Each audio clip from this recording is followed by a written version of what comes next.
ay at yàlla may ñu fekke ak tal ba ñu yegsi ci cëppaandaw bi actuellement ñi ngi toll ci li ñuy tuddee révision des listes électorales ku xam commune de Mbao xam ni c'est une commune boo xamante ni dafa am une population galopante nit ñi dañuy jóge fu nekk di toxu ci commune bi dëkkuwaay yu bees bis bu nekk gis nañ ñu koy tabax ay nit ñu bees di dëkk ci commune bi donc bu ñu nee révision day am wàll bu am solo boo xamante ni dëkk nañ ci commune bi te daawuñu fi voté tey ñu am seen kër nekk ay contribuable fas yéene voté fii ci commune de Mbao donc ñun en tant que parti ñu am ci ay tegtal am ci ndigal mais def ci liggéey bu am solo boo xamante ne dañu organiser suñu ay militants organiser ñi nga xamante suñu ay sympathisants lañ encadrer leen pour ñu dem def processus bi ni mu gën a jaare yoon.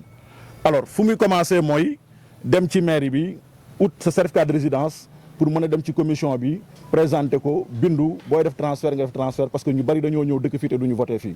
ñu gis loolu am ay gàllankoor parce que au niveau de la mairie d'abord bi nga xamante ni moom moo war a délivrer certificat de résidence dañ fa gis ay ndëgg sërëx yoo xamante ne ni kii maire bi daf ko teg pour indi ay jafe-jafe ci wàllu délivrance su certificat de résidence yi jafe-jafe bi mu tëgg a teg mooy wax ak délégué de quartier yi nekk ci commune bi ne leen bu population yi ñëwee te leen certificat de domicile yi bu leen jox wala ngeen indi ci ay yéexantu am na ñoo xam ne dañuy dem gis délégué de quartier ñu naan la amuñu imprimé suñu kayit gi dafa manqué kayit gi la dafa manqué lépp xam nañ fu mu jógee bu ñu jógee ci certificat de domicile ñu dem ci maire bi di wut résidence dafa jël benn nit teg ko fa tey Mbao ku xam nu mu toll xam lii ñëw biir maire yi di wut ay certificat de résidence benn nit mënu ko gérer nit kooku boo ñëwee déposer certificat de résidence war ko déposer suba gi jot ko ci ngoon gi dana la yóbbu ñaari fan ba ñetti fan pour nga jot résidence situation boobu bi ñu ko constaté ñun ñëpp alerté ba ñëpp dégg le gouverneur de la région de Dakar gis nañ mu gën a lettre circulaire ne moom ci boppam en tant que autorité jot na ay remontée d'information yoo xam ne am na ay maires yu def dilatoire ci délivrance certificat de résidence bi te commune de Mbao bii ci la bokk te ki jiite maire bi di Abdoulaye Pouye Obama bi loolu amee ñaari fan lañu ci teg le gouverneur jël ay responsabilités am ne léegi dorénavant képp kuy préfet wala sous préfet mën nga délivrer certificat de résidence parce que maire yi dañu bëri ay caaxaan ci loolu nag ñun ñu commencé organiser suñu ay nit ñenn ñi dem sous préfecture mais ñeneen ñi aussi dem au niveau de la ville de Pikine parce que ñun ñëpp xam nañ ni la ville n'a pas de territoire ville dañu ko créer pour mu mutualiser les compétences de la commune loolu moo tax ñu dem seeti l'officier d'état civil de la ville de Pikine yebal fa suñu ay nit ñu ut ay certificat de domicile ci commune bi dans leur quartier respectif dem ci ville bi ut fa ay certificat de résidence bi ñuy ñëwee ci commission bi nag ñu gis lu ñu jaaxal foofu ndaxte commission bi ay la yéwén dañu ko loger ci biir mairie bi te ñun ñëpp xam nañ ne bukki kenn du ko dénk ay seel tey bañ ko defee ci biir mairie bi lañ indi ay jafe-jafe parce que ka fa nekk du démocrate xamul lan mooy nan la ñuy yoree mairie parce que mairie ñëpp a ko bokk tey mairie bi dafa teg ay nit yoo xamante ne ni boo ñëwee ci buntu bi rek dañ naan la looy ut si nga ni damay dem ci commission bi ñun la ñu xool kayit bi nga yor bu ñu xoolee kayit bi nga yor muy certificat de résidence boo xamante ne nii ville de Pikine mu la jógee ñun nangu ko daw ak moom te am na koo xamante ne tey témoin la gis naa ñoom ñu def ay publication dugal certificat de résidence yooyu ñu këf di wane ni ay fraude la ñuy def alors que kooku tey témoin la mi ngi fii toog te dina jël plainte am bind ko yóbbu ko gendarmerie porter plainte contre ces gens yi nga xam ne ñoom ñoo këf résidence am fas yéene cee def naka sudul noonu ñun nag du ñu yem foofu li ñuy def mooy incha allahu rabi dinañ organiser suñu ay nit wax ak ñoom ñëpp ñu continuer dem uti ay certificat de résidence ci ville de Pikine comme moom moo gën a yomb wax leen ñu ñëw ci commission bi inscrire commission bi dañ ko installé maire yi waaye maire moomu ko ay nitu maire moomuñu ko képp ku fa ñëw bëgg a inscrire bu ñu la jéemee tee ñun li ñu warloog yow dinañ ko def dinañ jëflante ak ñoom dinañ jàkkaarloog ñoom ba ñu xam ni maire bi moomuñu ko te lii c'est un acte citoyen c'est devoir la ci population yi képp koo xamante ni bëgg nga def transfert nga dem transféré maire bi li ñu koy sant rek mooy moom comme juróom-benn weer moo ko dese wala juróomi weer na jéem a toog bàyyi nit ñi ñu defal seen bopp seen inscription bu choix jotee ñoom ñu dem choisir ki nga xamante ne nii moom lañ jàpp ni moom moo mën a defar commune bi ñu teg ko ci bopp commune bi mais fi mu nekk ni tollaguñu foofu ci processus bi fi ñu toll mooy révision des listes électorales dinañ organiser suñu ay nit wax leen ñoom ñu dem inscrire ci liste yi.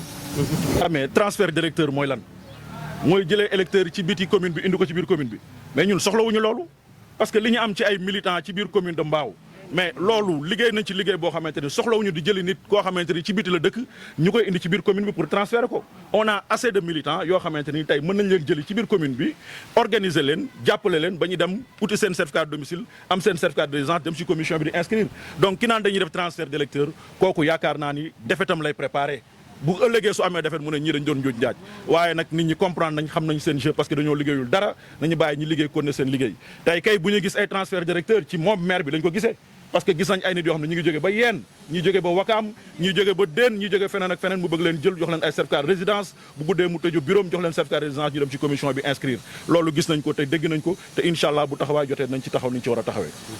Abou Sy conseiller municipal responsable politique à Mbao di wax ne lu tax mbir mi am nii parce que seetlu ngeen ne yaa quelque lu ñuy woowee genèse dafa am genèse li tax mbir mi yegg fii dañu constater au niveau de la mairie commission am lépp am mais amul affluence par rapport au certificat de résidence nit ñi duñu dem wala danoo sonn mënuñu comprendre une commune boo xam ne collectivité la nga bëgg am certificat buy permettre yow nga dem bindu ju doo ko mën a am ci mairie bi amul.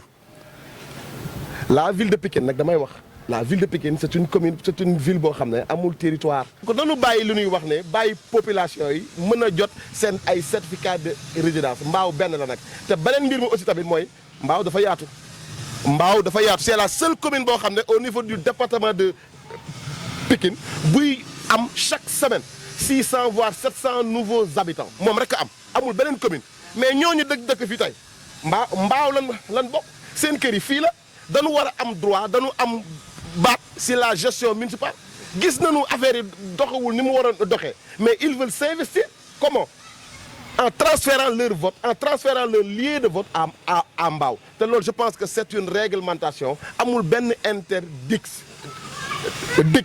diction may ñaan nag population de Mbao bu nu tayal su dul fii di faa su la xañee fii certificat de résidence damal ville witi certificat de résidence te bu nanu am mat boo xam ne soo ñëwee au niveau de la commission mindeef amul droit ne la won ma sa certificat am ko tu as affaire au président de la commission uniquement amul benn agent wala kenn koo xam ne mën na ñëw taxaw ne la won ma sa certificat de résidence mbajum kanam nag borom a koy fajal boppam. Je vous remercie. Alors, je m'appelle Malick Sarr, je suis responsable politique à Mbao, collaborateur de monsieur le ministre de l'Environnement et du Développement durable Abdou Karim Sall. Nous avons convoqué aujourd'hui ce point de presse pour d'abord fustiger une attitude rocambolesque qui s'est déroulée hier à la mairie de Mbao, où certains de nos militants qui étaient là-bas pour procéder à leurs opérations électorales au sein de la commission ont été brutalisés par des agents de la mairie pour le prétexte qu'ils détenaient par devers eux des certificats de résidence délivrés par la mairie de la ville, ce qui est extrêmement grave et scandaleux et inacceptable. À la suite de ces échauffourées, des gens de la mairie ont convoqué un point de presse pour raconter des bobards, des affabulations, des mensonges et surtout de la manipulation. Et c'est ce que nous comptons aujourd'hui rétablir la vérité pour que la population comprenne. Car cette manipulation ne passera pas. Le problème des certificats de résidence, comme mes amis viennent de le dire dans les autres langues, c'est une lenteur délibérée que nous avons constatée au sein de la mairie. À chaque fois que les gens se présentent pour réclamer des certificats de résidence, la délivrance survient 2 ou 3 jours après le dépôt. Cela est inacceptable car nous sommes contraints par les délais. Ces inscriptions doivent s'arrêter au plus tard le 14 septembre et nous ne pouvons pas accepter qu'à chaque fois que les gens demandent un certificat de résidence, que le délai soit allongé de 2 ou 3 jours. Cela est inacceptable. D'autant plus que ceux qui viennent pour réclamer le certificat de résidence, ils viennent avec des certificats de domicile. Ces certificats de domicile sont délivrés par des délégués de quartier qui sont nommés par le maire. Donc c'est des gens qui n'ont aucune raison d'être à nos côtés pour nous délivrer des certificats de domicile de complaisance. Ces gens-là habitent bel et bien dans la commune de Mbao et j'en ai pour preuve une dame qui a été brutalisée hier, qui est enseignante à l'école Moursek de Petit Mbao depuis 3 ans, qui habite à la cité Fougerolles. Ces gens disent que cette dame-là n'habite pas dans la commune. Ça, c'est extrêmement grave. Donc cela, nous comptons fustiger cela, nous le dénonçons. La lenteur sur les certificats de résidence, nous ne sommes pas la seule coalition à l'avoir dénoncé. Il y a un candidat déclaré à la mairie qui est ici à Mbao, qui a posté sur Facebook cette lenteur. Donc aujourd'hui, le constat, il est devenu général. Général. Toutes les coalitions, toutes les équipes électorales qui se préparent en vue de ces élections sont aujourd'hui conscientes qu'il y a une lenteur délibérée sur la délivrance. Maintenant, si d'autres peuvent attendre, nous ne pouvons pas attendre et nous n'attendrons pas. Nous avons d'autres solutions et nous allons les explorer. La ville de Pikine va continuer à nous délivrer des certificats de résidence et nous les présenterons à la commission et ils seront acceptés. Ils seront acceptés. Ça, il faut que ces gens-là se le tiennent pour dire. Soit ils délivrent les certificats de résidence au jour le jour, Sinon, nous allons nous rabattre à la ville de Pikine qui nous délivreront des certificats de résidence légaux que nos militants présenteront à la commission et ça va être validé. Personne n'y peut rien parce qu'eux-mêmes, nous sommes au courant de ce qu'ils sont en train de faire. Ils ont transféré beaucoup de gens qui viennent de Rufisque, de Yen, de Toubab Dialaw, de Thiaroye. Cela ne nous ébranle pas du tout. Parce que cela ne nous empêchera pas de gagner largement cette élection.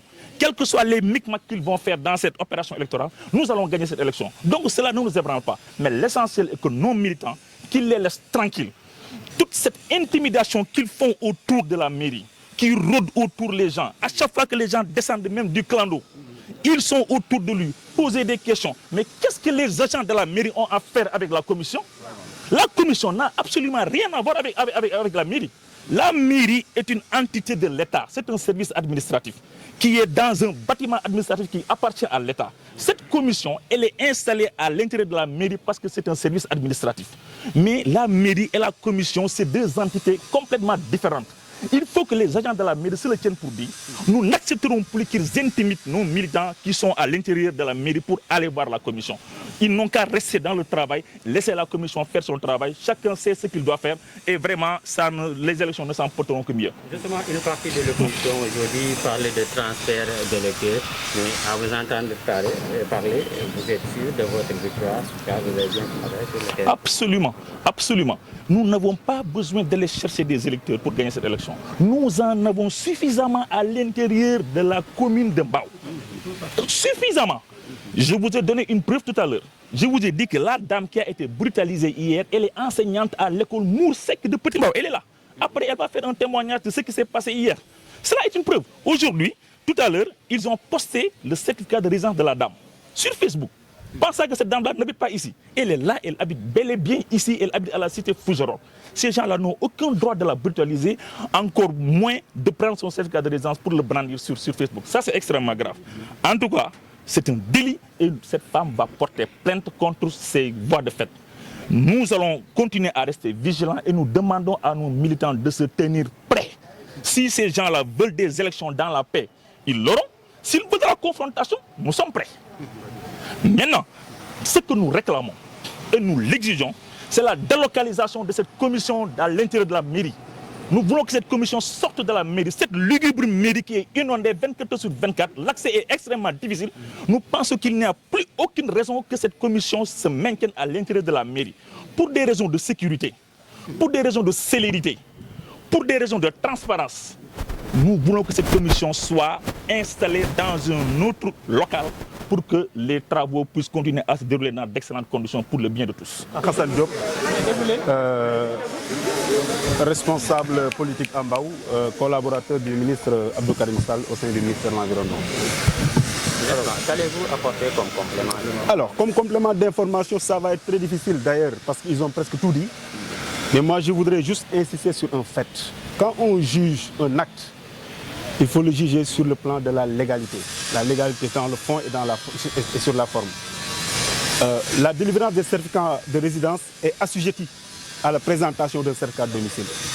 Si le certificat de domicile est de bonne foi, c'est-à-dire si la délivrance du certificat de domicile ne souffre d'aucune irrégularité, il n'y a aucune raison pour qu'on puisse, n'est-ce pas, se poser la question à savoir où habite cette personne, il est d'où, il vient d'où. Moi, je crois que c'est un acharnement. C'est comme ça qu'il faut le comprendre. Les gens ont parlé de militants, mais moi, je parle du citoyen lambda qui a le droit de voter. Les gens doivent avoir une panoplie de choix. Une panoplie de choix parmi les candidats qui se présentent. Le maire qui est là actuellement, il a fait 5 ans. On l'a laissé travailler. On aurait pu tous les matins, on voit tous les jours des scandales, on aurait pu se lever tous les matins, barrer la route et puis contester. Mais on l'a laissé gouverner de façon très démocratique. Maintenant, un processus a été démarré. C'est l'inscription, la révision des listes électorales. Il n'a qu'à laisser les gens s'inscrire tranquillement pour qu'on puisse aller vers des élections très apaisées. Le processus, il est irréversible. Malick Sarr l'a dit tout à l'heure. La défaite, elle est proche pour eux. La victoire est proche pour nous. Mais d'ici là, il y aura beaucoup de difficultés, il y aura beaucoup de problèmes. Mais nous sommes prêts à aller surmonter ces difficultés-là pour aller à l'essentiel. Parce que ce qui est en train de se passer au niveau de Mbao, c'est une demande sociale. C'est une question de nécessité. C'est pour la raison pour laquelle les gens sont en train de se battre pour avoir ce certificat de résidence, pour changer les choses. Mbao mérite tous plus que ce qu'il est en train de vivre. Mbao mérite plus que ce qu'il a aujourd'hui. Donc, il faut que les gens, j'appelle les gens à la raison, à la sérénité, et dire que rien ne peut nous ébranler, comme l'ont dit mes prédécesseurs. On va aller jusqu'au bout. Et maintenant, ce droit qui est un droit consacré par la Constitution au-delà des textes qui existent ici, est un droit qu'on ne peut pas priver aux citoyens qui sont de Mbao. Comment est-ce qu'une personne peut se permettre de dire que telle personne n'habite pas dans la commune? Comme si vous pouvez identifier toutes les personnes qui habitent dans cette commune, ce n'est pas possible. Salam alaikum, maa ngi leen di nuyu yéen ñëpp man la madame Rokhaya Diop habitant au cité Fougerolles. Fougerolles laa dëkk depuis 2006 maa ngi dëkk Fougerolles. Comme que je suis agent de l'État dama nekkoon en fonction hors de Dakar mais depuis 2019 lañ ma affecté fii may jàngale fii école Mour Seck depuis 2019 maa ngi école Mour Seck léegi nag j'ai tout éprouvé le besoin de faire mon transfert. Après ma ut sama certificat de domicile au niveau de mon chef de quartier ma dem fii uti ko am problème ma dem commune de Pikine uti ko léegi démb ma dem pour inscrire à ma grande surprise lan laa fa fekk gang laa fa fekk ay nit yoo xamante ne ñoom bokkuñu ci commission bi man commission laa soxla nañ ma bàyyi ma dem ci commission mais damaa wàcc dugg ci biir mairie bi ak seen mairie bu naqaree dox boobu glissante foo teg sa tànk di dem may watu gisuma dara lu ñu def nii ne ma da ngay inscrire rek këf sama certificat de domicile brutaliser ma sauvage brutaliser ma de telle sorte que man dama tiit sax xaw ma lu may def ñu naan dañ may porter plainte dama fraude ban fraude laa def ma je suis habitant des cités dëkk fa ci sama kër am sama besoin de transfert ñëw pour bugg a transfert ñu jàpp brutaliser ma gaañ ma sama fii nii dafa am ay ridd yu nga xamante ne kii ma brutaliser ma dugal ma foofu naan ma ASP bi na ñëw day dem ooy commissaire de police affaire yooyu sama ñi ma àndaloon ñoo ma tëyee mais man ragaluma leen tiituma leen ñoom li ñuy def nii c'est illégal ñoom soxlawuñu leen ñoom nekkuñ commission ñun ñëwuñ ci ñoom commission lañ ñëw dem nañ ñu bàyyi ci commission ñoo ñuy accepté wala ñoo ñuy refoulé suñu refoulé bàyyi ñu suñu këy ñu dem uti leneen mais commission yegg ñu ci ñoom ba pare ñoom ñu ñëw def ñu lii pour lan lii ñuy def nii ñun dañuy demander à ce que gouvernement bi suñu munee nañ déloger commission bi parce que dem mairie ba dafa métti sooy dem mairie ba da ngay ragal da ngay tiit parce que ñoom dañoo ñëw indi doole te ñun soxlawuñ doole ñun doole bëgguñu ko ndox maa nga fa soo tegee sa tànk bugg a daanu loolu bëgguñu ko bu ñu sañoon daal nañ ñu déloger commission bi ñu dem inscrire légalement ñoom lu ñuy ragal lu ñuy tiit nañ indi seen militant ñu inscrire ñu bàyyi ñu inscrire wax ji nekkul tey sa bés ba la